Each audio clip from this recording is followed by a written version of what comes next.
नमस्कार साथियों, आप सभी का स्वागत है युवाओं की समाजवादी में। जी हाँ, योगी सरकार ने 10 नए प्रस्तावों को पास किया है, जिनका लाइव प्रसारण अभी कुछ देर पहले किया गया। आइए आपको दिखाते हैं कि योगी सरकार ने किन 10 अहम फैसलों का अपना निर्णय लिया है। आज कैबिनेट के सामने कुछ औपचारिक और कुछ बहुत आवश्यक प्रस्ताव पास हुए हैं। उसी के संदर्भ में हम आपसे वार्ता करेंगे।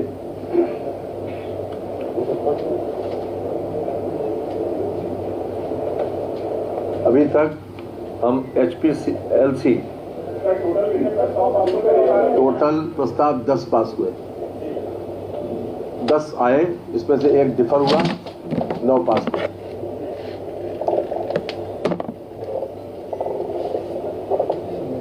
अभी तक हम चाइना से HPLC को आयात करते थे, जो एक प्रकार का एथेनॉल है जिसकी आवश्यकता लैब विस्तार में पड़ती है।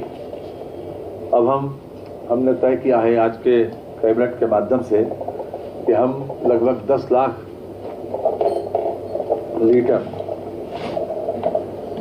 स्वयं इसको निर्मित करेंगे, स्वयं इसका प्रोडक्शन करेंगे, जो हमारे लैब के लिए विशेष रूप से आवश्यकता थी उसकी पूर्ति हम स्वयं करेंगे। और ये बहुत अच्छा और बहुत नया स्टेप है, बहुत इनोवेटिव है, जो हमारी आवश्यकताओं की पूर्ति के लिए आवश्यक था।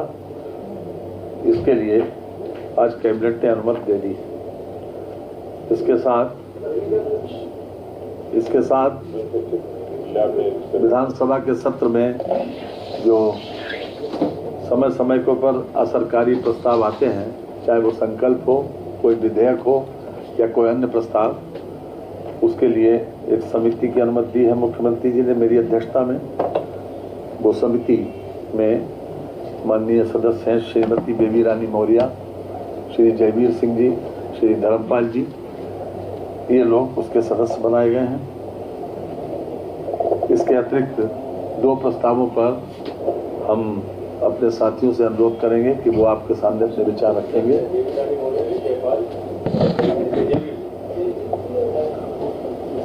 ये श्री नंद गोपाल नंदी जी, आज ये माननीय मंत्री इंडस्ट्री मिनिस्टर, और उसके बाद हमारे श्री संदीप जी, जो बेसिक शिक्षा का प्रस्ताव है, उसके विषय में अपनी बात रखें। पूर्वांचल एक्सप्रेसवे पर स्थापित टोल प्लाजा के संचालन, टोल कलेक्शन तथा 6 एम्बुलेंस व 12 पेट्रोलिंग वाहन आवश्यक कर्मियों के साथ उपलब्ध कराए जाने हेतु एजेंसी के चयन के संबंध में पीछे निविदा हुई थी और 222 करोड़ रुपए में निविदा हुई है। 200 करोड़ रुपए हमारा रिजर्व प्राइस था और 222 करोड़ रुपए जो H1 आया उनको ये दिया गया है। इससे जो भी टोल कलेक्शन होगा उससे जो सड़क बनाई गई है उसकी किस्तें और उसका ब्याज भरा जाएगा और जनमानस को अच्छी सुविधा मिले, इसके लिए एक्सप्रेसवे आज ये इसकी बिडिंग की प्रक्रिया थी, आज कैबिनेट से पास हुआ। जी, अब देखिए आज कैबिनेट से पास हो गया है और कैबिनेट से पास होने के बाद अब जो आगे की प्रक्रिया है जारी होगी, फिर उसका शुरू हो जाएगा।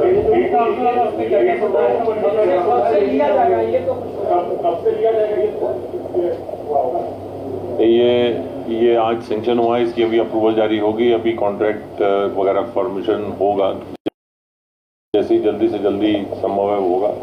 और वो जो ऑपरेटर है वो सुविधाएं देगा वहाँ पे, एम्बुलेंस वाहन और ये सब। एम्बुलेंस है और 12 पेट्रोलिंग वाहन है, 6 एम्बुलेंस।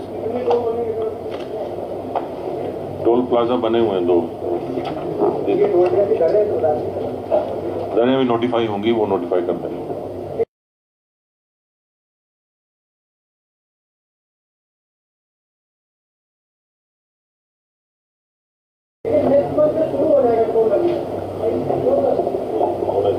आप बता दें। एज अर्लीस्ट पॉसिबल होगा। नोटिफिकेशन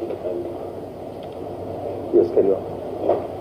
बेसिक शिक्षा का प्रस्ताव श्री संदीप जी।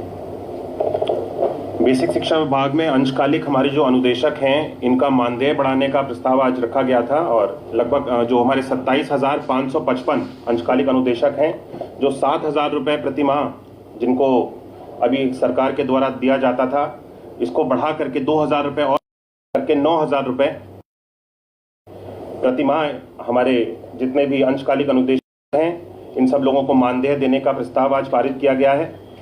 इसी के साथ साथ जितने भी हमारे 3,77,520 रसोइया जो हमारे इस विभाग में कार्यरत हैं मानदेय के माध्यम से 10 माह के लिए इनका जो मानदेय है इसको 1,500 रुपये से बढ़ा करके 2,000 रुपये 500 रुपये की वृद्धि करने का भी कैबिनेट के द्वारा इस प्रस्ताव पे पारित किया गया है। और इसी के साथ साथ हमारे जितने भी रसोइया हैं सभी लोगों को एक बार वर्ष में महिलाओं के लिए साड़ी और पुरुषों के लिए पैंट शर्ट की व्यवस्था ड्रेस की व्यवस्था भी 500 रुपये की धनराशि से सभी हमारे रसोइयों के लिए की गई।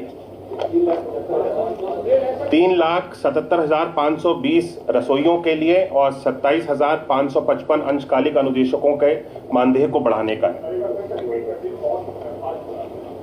27,555 हमारे अंशकालिक अनुदेशक हैं जिनका मानदेय 7,000 रुपये था अभी तक, उसको बढ़ा करके 9,000 रुपये कर दिया गया है, 2,000 रुपये की वृद्धि। और इसी के साथ साथ हमारे जितने भी रसोइया हैं 3,77,520 इनके मानदेय को भी बढ़ा करके 2,000 कर दिया गया है, 1,500 से 2,000 हो गया है, 500 रुपये की वृद्धि। इसी के साथ साथ हमारे जितने भी रसोइये हैं इनको 500 रुपये की धनराशि से महिलाओं के लिए साड़ी की व्यवस्था और पुरुष के लिए पैंट और शर्ट की व्यवस्था की गई है। खाते में जाएंगे। एक अंतिम प्रस्ताव है पीडब्ल्यूडी का। अभी तक ये नाबार्ड वित्त पोषित RIDF जो रूरल इंफ्रास्ट्रक्चर डेवलपमेंट फंड है उसके अंतर्गत जो सड़कें बनेंगी उसका 5 वर्षीय उसमें अनुरक्षण व्यय भी शामिल होगा, अधिकतम 10%। कोई मैन्युफैक्चरिंग डिफेक्ट हो या फिर 5 वर्ष तक उसका अनुरक्षण हो, उसमें अधिकतम उसकी कास्ट आएगी उसका अधिकतम 10% उसके ऊपर लोड होकर उसका अनुरक्षण किया जाएगा। ये PWD का प्रस्ताव आज कैबिनेट में पास किया गया। बहुत बहुत धन्यवाद। वो तो डिफर हो गया।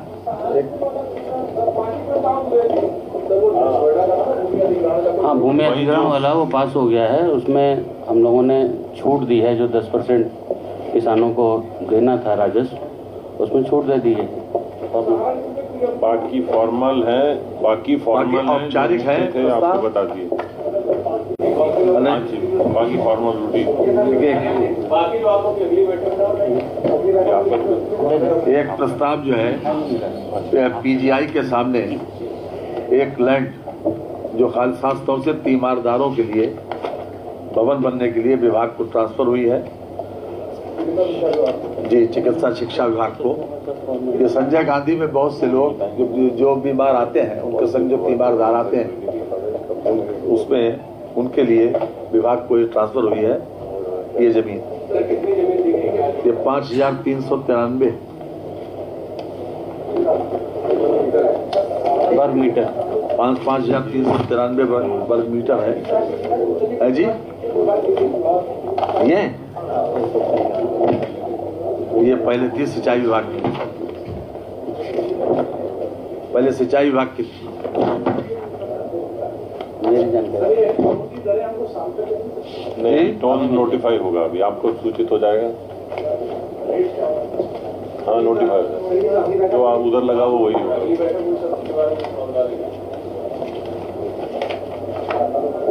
उसमें जो एक जो नाम हमने बताया था समिति में, एक मिस्टर उपाध्याय जो हमारे मंत्री जी हैं, higher education minister Yogendra Upadhyay ji का भी नाम उस पर शामिल किया गया।